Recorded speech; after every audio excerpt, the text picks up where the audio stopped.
We are at Southwest Audio Fest 2025. I'm Ron Resnick. If you enjoy this interview, please kindly click like and subscribe to my What's Best Forum YouTube channel. I am very delighted to meet two new friends, Johnny and Luis, proprietors of 3MA, an extremely high-end store in Houston. Gentlemen, great to meet you.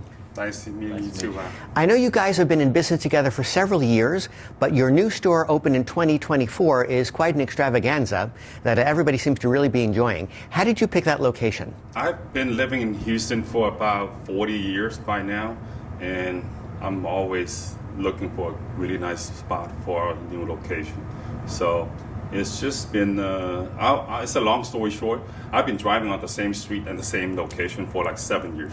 And finally, I actually see that space was available, and that's how I got that space that we moved into the new store's location. I think you have 5 different listening rooms there? 5 listening rooms plus a cigar lounge. Do you have a bar as well? Yes, sir. Oh, well, nobody wants to leave then. Not at all, yeah. That's great. How did you choose DCS as your digital brand to work with? Well, thank you for having us. DCS was a brand we sought because we always wanted to offer our customer base the best that digital can do, right? And we believe that DCS is that. And we tried several times to reach out to DCS to become a dealer, and we finally were able to get it, and we've done so well with the line. We love the brand. Our customers love the brand. It has so much musicality. I mean, we're big vinyl guys as well, and you know, we're trying to get to that sound where everything sounds great in a system. And we found that DCS does that for not just us, our customers, and our customers love it as well. And there's a lot of trickle-down technology from their R&D when they develop their top-of-the-line equipment all the way down to their entry point. And it's a very good value proposition. So DCS is constantly working to improve their systems. And the customers, when they buy a platform, they're investing, right?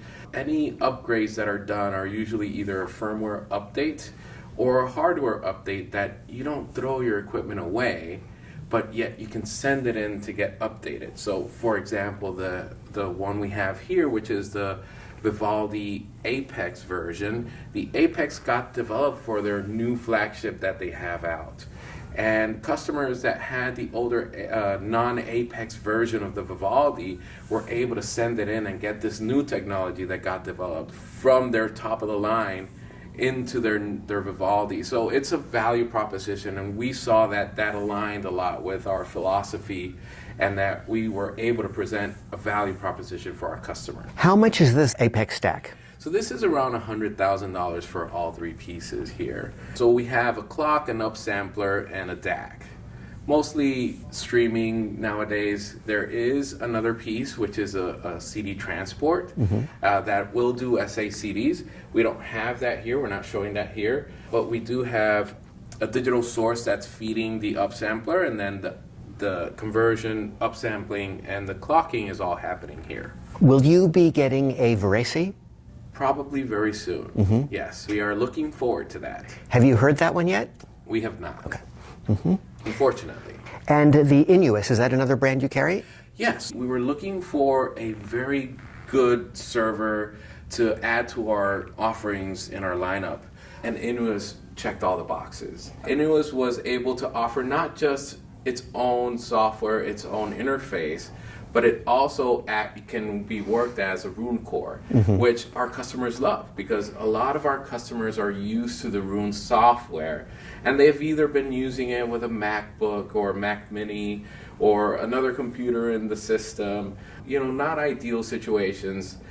Being able to have the flexibility to both use the own proprietary interface as well as Roon has opened up the possibilities for our customer base. I actually use the Pulsar myself. It's great. Significantly, because I think the Innuos Sense app is the most user-friendly app I've ever seen for any of these things. What do you hear as the effect of the Nordos Q-Core grounding system on your systems, on your components? So this unit right here is their new flagship power distributor, right? This is the Reference 10. It's a great unit. So they incorporated some new technologies that are not just in here, they're also available in separate, I guess, dongles you could call them, where you could plug them into the outlets. they have that technology in here, and the noise floor gets completely lowered. So you get a lot more dynamic, a lot more detail. Things that are in the recording that have always been there that you normally would not be able to hear unless you put a system like this into the power. Because once those things, once you lower noise floor, you get more dynamics, more detail, even more soundstage. So does this power conditioner integrate the grounding? Yeah, so okay. you can integrate the grounding system with it. It does have a grounding lug, a grounding AC lug to integrate with their Q-Core system. We're not showing the Q-Core system in this particular system at the show, but we do have the Q-Core system in our showroom whenever anybody wants to come listen. I see some pretty cool stands here. What brand is this that you carry? Well, this is Custom Isolation Products. So they're locally made in Texas. Oh. And the gentleman is great friends with us. You know, has been friends with Johnny for many years. His name is Tate Blanchard. He is about an hour away from our store, and every single rack we have in the store is from his company. But there's a reason why. I mean, they don't just look beautiful, they sound great. They have point source isolation, and this particular model is the X-frame, and you can get these customized however you like, right? So smaller legs, thicker legs. You can also sandwich acrylic. We have a customer that actually built the Italian flag with a Ferrari logo. I mean, you can make them as fancy as you like or as simple as you like. And that's a great thing about this product. It's not wood, right? It doesn't have that resonance that wood tends to have. And the legs are machined aluminum. So it's not a cast aluminum. So it's a very bespoke type of product. When you say sounds great, have you had occasion yourself to directly compare what the sound of the system is on these platforms versus just on the floor? Absolutely. So vibration is a killer for electronics, right? And when we put these systems on these types of shelves, that isolation is superb. So we have very little transfer from, obviously, equipment that's moving air into the room into the electronics, and you hear a sonic difference, right? It calms everything down. It just makes everything so much more smoother and less harsh. With all of the brands of solid-state electronics available, how did you choose to work with Boulder? First of all, whenever you look and see a Boulder, you can tell that a lot of thought and engineering was placed into the development of those products. So if you see here, the preamp that's behind me, that is a multi-chassis preamp. So we have a separate power supply. The audio boxes are completely isolated from each other. The crosstalk is completely eliminated. The control circuit that works the display is completely separate from both the power supply and the audio boxes. So the amount of spaciousness, the amount of depth that you get with this preamp added to the system is just phenomenal. And one thing that we love about Boulder is not just the amount of control that the equipment has on the speakers, the drivers, right? Great dampening factors. That's for sure. It's a completely neutral sound. Right? We're not coloring anything. It gives you what the recording has. So by doing that, we have the opportunity to tune our system to our liking with other things, right? Maybe some cables, maybe some power cords, maybe some interconnects. Having a neutral sound is just a key component because you have that foundation that just builds your system to have zero coloration. But does that neutralness sacrifice organicness or naturalness in any way? Absolutely not. Okay. Right. So being neutral is saying that the guitar is going to sound like a guitar. The plucks of the string are going to be as dynamic as the artist intended, right? I am not rolling off. I am not softening those plucks. Those transients are what they are, right? The current necessary to be able to reproduce that transient when somebody's plucking a guitar, it's going to be there because the Boulder has enough current to be able to reproduce that in a speaker. So what other components might a client of yours use to contour the sound to his or her personal preference if he or she prefers a slightly warmer sound perhaps? So you're saying you could use cables to do that tuning, or what other Absolutely. components could be used to do that Yes. tuning to move away from the dead neutral approach? Yeah, so you can use different types of cables as well as different types of speakers, right? So we all like a certain type of sound, and that doesn't mean anybody's right or wrong, Right. Whether somebody likes a warmer sound, whether somebody likes a more dynamic, more detailed sound, that's not wrong, right? We all like what we like.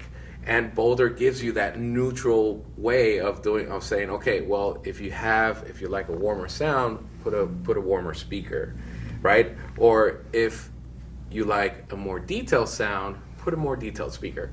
And the interesting thing is, if you buy a more detailed speaker and then you add a warmer sounding amplifier, all of a sudden that sound that you liked is gone, right? That does not happen with Boulder. How did you choose Boulder? Did you audition other brands of solid-state electronics beforehand as well? One of our partners, Nordos, we were discussing with them that we were interested in getting the brand.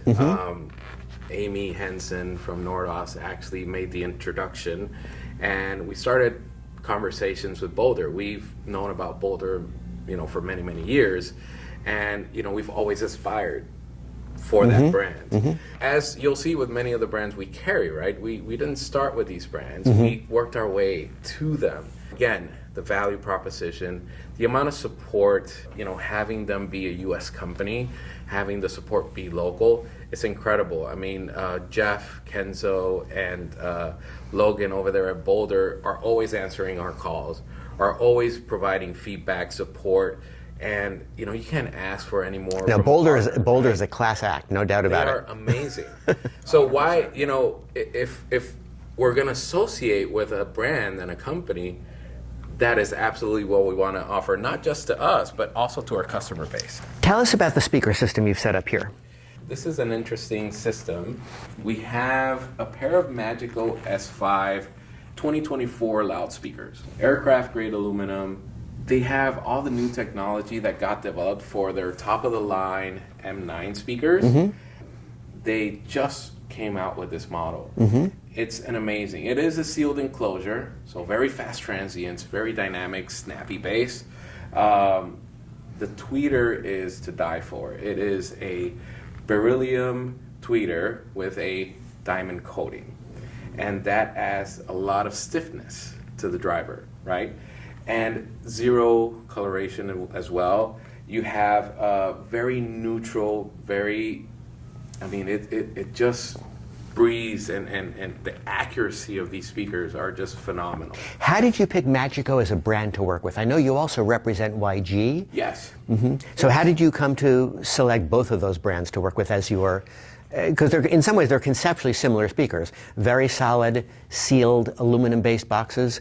How did you pick both of those brands? Well, that's the extent of their similarities. They're very, very different sounding speakers. So we've had YG for many years. YG is a great brand. YG has, some of the best construction in the industry as well. Both of these brands are U.S. brands. They have excellent construction, and they're both engineering based.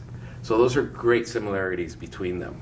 Sound signatures are very different. Magico uses very different materials in their drivers. YG is, we all know, or those of you who don't know, uses solid blocks of aluminum to develop their drivers. So that creates a very different sound signature. And they're both excellent, right? We have many customers that have really high-end YG acoustic speakers that also like Magico. They slightly prefer the YG, so they went with the YG. So we do have customers that have each of the brands because they're both excellent brands. It's just a term of preference at this point because they're both sealed enclosures. They are both aluminum enclosures. They are both engineering-driven companies. So there's a lot of similarities, but there's also a lot of differences. Do you work with any tube electronics brands? I saw on your website Yes. Thrax. We have Thrax. We also have Audio Research, which Oh. we're exhibiting in the other room. Those are pretty much the tube electronic brands that we have at this moment. We've had our Audio Research for many, many years. Thrax came on board about 2 years ago, and they're both great. And based on a customer's preferences expressed by the customer to you in terms of what he or she's trying to achieve. What has been your experience driving the Magico speakers with tube electronics? Well, it's great that you asked that. We did have an event where we unveiled the new Reference 330 at our store, and we were driving Magico speakers with the new 330. These? Which model? We had the S3, so the little brother of these S5s. We were waiting for our S5s at the time, but yes, we drove the smaller version of this, which were the S3 2023s. The event was phenomenal. We usually drive these with a Boulder 2160 at the store, and that's what we're typically driving those S3s with. When we had the event, everybody loved the sound. It was great. It was a great event. We had a Ref 6 SE preamp together with a new Ref 330, and a lot of our customers love it. We do have a few customers with Magico speakers that are actually interested in that 330 because of that event and how good the sound was. What differences do you hear between the combination of Boulder on Magico versus the 330s on Magico? How do you describe those differences? That's a great question. Interesting enough, tubes are known for being a little bit more warmer sounding. The 330s have dynamic and snap like some of the best solid-state electronics. And that was a big surprise to all of us because there's a lot of customers that like that warm sound, that like to feel that nice, luscious warmness and musicality out of, tube amps. But they do miss some of that snap and dynamics that some of the solid-states have. With the new 330s, it was like combining those together. And it was very magical. Boulder is just a great, great power amplifier that just gets complete control of the speaker. And when you have complete control of the speaker, transients and everything just stops. And you hear exactly the staccatos, the little details, and the driver's not moving when it doesn't need to move, right? So whenever those dynamics kick in, you feel that like incredible dynamic range. What about mixing and matching? What about the Boulder preamp with the 330 Audio Research amps, or Audio Research preamp with a Boulder amp? We haven't played too much with that at the store. I mean, there is a certain synergy that we want to have within their systems, and if things are designed together, they usually work a little bit better together. But we have put the 2160 with the Ref 6 SE preamp, which again, the Ref 6 SE line stage from Audio Research is one of the industry's leader in line stages, right? It's an excellent preamp, and that did very well. But in my opinion, when we put the 2160 preamp, which was designed for that power amplifier, it did improve the sound. That doesn't mean that the Ref 6 isn't a bad preamp or is not better than the 2110, but it just made it sound better, right? Things that are designed together usually will make more synergy, will tend to sound better. I see all these rels. I am somebody who would put a subwoofer on a ham sandwich, so a six-pack of rels is totally talking my subwoofer love language. So what's up with this system? Well, we do have a speaker that could produce excellent bass, so it's not lacking in bass. Whenever you see this, it's not that we're trying to produce more, right? We're just trying to fill in what the speaker is not able to produce. So the rel is adding that extra bottom end, that those extra octaves that the speaker is just not able to produce in a room, right? Because of standing waves. We have small rooms, we have standing waves, we can't get around them. So subwoofers help break up those room modes, help even out the bass, especially when you're using pairs. And we're being able to play those lower octaves that normally speakers in room won't be able to play. So, a piano can go very, very low, and when you add subwoofers, you feel the full bodiness of the piano because of upper and lower harmonics. Whenever it's played without a subwoofer, it's not as full, right? That piano, although it's a grand piano, it may not sound as big or as full. Adding subs definitely adds to that. So we're not just adding it for bass. We're adding it also for the upper frequencies because of harmonics.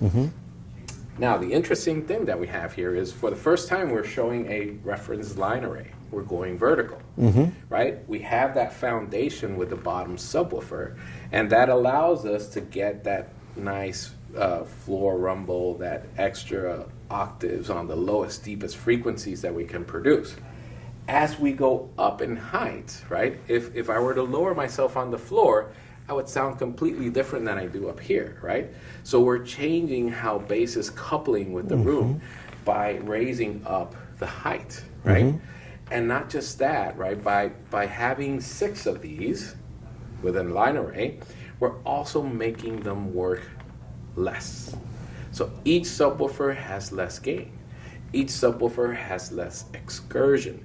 Each subwoofer needs to draw less power. And are you using John Hunter's implementation of slightly different crossovers as you rise in level? Yes. And the reason for that is because it just completely couples differently with the room, right? As you go up in height or lower in height, it definitely couples differently with the room. So typically you'll have a lower crossover point on the bottom, a little bit higher on the middle, and this is probably going to be your highest crossover point, the top one, and it gives you all that airiness of the recording space, which is phenomenal. I mean, the soundstage we're getting in this room is just incredible, and that is thanks to the rail stack. I want to talk about another partner we have in this room, which is Nordos. Sure. We are a supreme reference dealer for Nordos, and we have all Odin 2 cabling, between the components in the clock and DCS components with the upsampler and the DAC, as well as all Odin 2 cabling within the power cords, interconnects, which we also have at the store, as well as Odin 2 speaker cables. Nordos has been a great partner with us. They've been with us for many, many years, and they, again, same thing with the other brands that we offer, right? The type of support that we get from Nordos, they're always there. They always say yes, right? If there's for any reason that we don't have a cable and a customer wants to audition this cable, they're always able to lend us a cable so that we can let our customer audition. Because when we're dealing with this level, right, when we're at a level of a system that we're very happy with, and we just want to squeeze that extra 10 to 15% of performance, we want to try to use different cables. We want to try to see if that can improve what we currently have. And being able to do home auditions, which Nordos is a big advocate of. Literally, they have a case where we have different levels and different tiers of cable that we can offer to a customer, and they can try the different tiers in their own system, in their own home. Because we can do some demos, right? We can do some demos at the show. We can do some demos at the store. But it's never the same until you take it home, right? Right. And try it out. Always the best way to audition Absolutely. something. So again, we love Nordos. We've always partnered with them, whether it's at shows or at events at our store. They always are there for us. So we love the brand. Our customers love the brand as well. Yeah. I know you're one of the few dealers in America to exhibit the entire MBL Extreme system. Yes.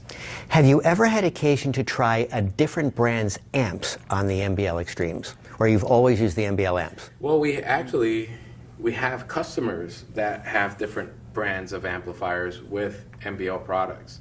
And we've also tried MBL reference electronics and Noble Line electronics with different types of speakers. And this is a conversation that I've had with Jeremy before. Sure. Johnny and I have had it with him before, where we tell Jeremy, we're like, we wish that many more dealers or there were many more instances where we had MBL electronics paired with different speakers, because I've heard tremendous improvements with just, putting in a reference power amplifier with, we've done it with Bauer's Diamond series. We've done it with even YG Acoustics. We've put some MBL reference electronics or even their Noble Line electronics. And we have a customer that has a Noble Line integrated amp with his Magico A series speakers. And he loves it. I mean, he auditioned multiple amplifiers at the store, and that's the one he went with. We've had both, right? We had MBL speakers with other electronics, as well as MBL electronics with other speakers. What other electronics did you try on the MBL speakers? So we've tried Boulder. It sounds great with Boulder, by the way. What's the difference? What differences do you hear between Boulder on the extreme versus MBL on the extreme? Well, we haven't tried. We did try the 2160 on the extreme, but again, the extreme is a different animal because it does needs 4 channels, right? The Boulder is a stereo amp, so we would have needed 4. So you tried on the 101E Mark II? Oh yes. Okay. The 101E Mark IIs, it's great. You know, with a 2160, we've had it playing with the 101Es. We have customers with the 2160 and the 101Es. It sounds phenomenal. What about the Audio Richards 330? Have you ever experimented with that on the 101E Mark IIs? We haven't. Yeah, unfortunately, we have not tried that. But yeah, I know Jeremy has mentioned that maybe not the 330s, but he has customers that have, you know, had tube electronics with MBLs. We actually had a customer that had 4 tube power monoblocks powering the 101Es for a while. He did end up changing that system, but he loved it. You know, I think the only thing he didn't like was summertime in Texas with you know, all those tube amps turned on. I don't think he liked that very much, but besides the heat, right, it sounded great. And we heard that system. Johnny and I we've been to his house many times, and it sounded phenomenal. Gentlemen, thank you so much for giving us a tour of the system. Great to meet you, Luis. Great to meet you, Johnny. Thank you so much for giving us this event. Continued best of luck in the store. Excellent. Thank you. Thank sir. you.